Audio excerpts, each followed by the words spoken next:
हाँ पर लाइक मृत्यु हो गई थी, उसके आंखें बड़ी थी पर सोनी थी। उसके सिर्फ यही चैप्टर है जो मुझे बहुत अच्छे से समझा।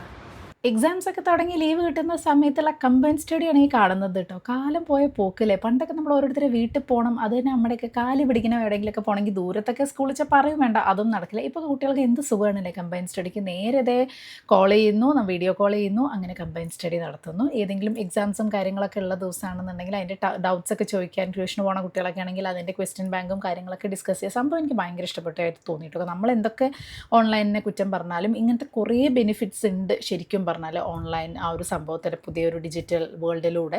അതിൻ്റെ നല്ല വശം മാത്രം നമ്മൾ പറഞ്ഞു കൊടുക്കുക, ചീത്ത വശം അവർക്ക് പറഞ്ഞ് മനസ്സിലാക്കി കൊടുക്കാൻ നമുക്ക് മാത്രമേ പറയാൻ പറ്റുള്ളൂ. നമ്മുടെ കാലത്തൊക്കെ കമ്പൈൻ സ്റ്റഡി, ഞാൻ കോളേജ് പഠിക്കുമ്പോഴാണ് കേട്ടോ ആദ്യമായിട്ട് കമ്പൈൻ സ്റ്റഡിക്ക് പോകുന്നത്. കാരണം അപ്പോഴാണ് എൻ്റെ ഫ്രണ്ട്സൊക്കെ കുറച്ച് അടുത്ത് പോകാൻ പറ്റിയ ഒരു അടുത്തുള്ള സംഭവം ഉണ്ടായിരുന്നു. പിന്നെ നമുക്ക് കുറച്ച് 18 വയസ്സും കഴിയും, അപ്പോൾ അമ്മമാർ വിട്ടിരുന്നു. പക്ഷെ ഭയങ്കര രസമായിരുന്നു കേട്ടോ. അത് കുട്ടികൾക്ക് നല്ല ബെനിഫിറ്റ് ഉണ്ടാക്കും എന്നാണ് എനിക്ക് തോന്നിയിട്ടുള്ളത്. കുറച്ചൊക്കെ നമ്മളിങ്ങനെ കളിക്കും പറയുന്നുണ്ടെങ്കിലും ഭയങ്കര ബെനിഫിറ്റ് ആവും. ഈ ഒരു വീഡിയോ കോളിലൂടെ ഉള്ളൊരു ഗുണം എന്താണെന്ന് വെച്ചാൽ നമ്മുടെ ഒരു കണ്ണും കൂടെ ഉണ്ടാവും. അപ്പോൾ എന്താണ് നിങ്ങളുടെ അഭിപ്രായം, നിങ്ങളുടെ എക്സ്പീരിയൻസ് എന്താണെന്നും കൂടെ പറയൂ കേട്ടോ.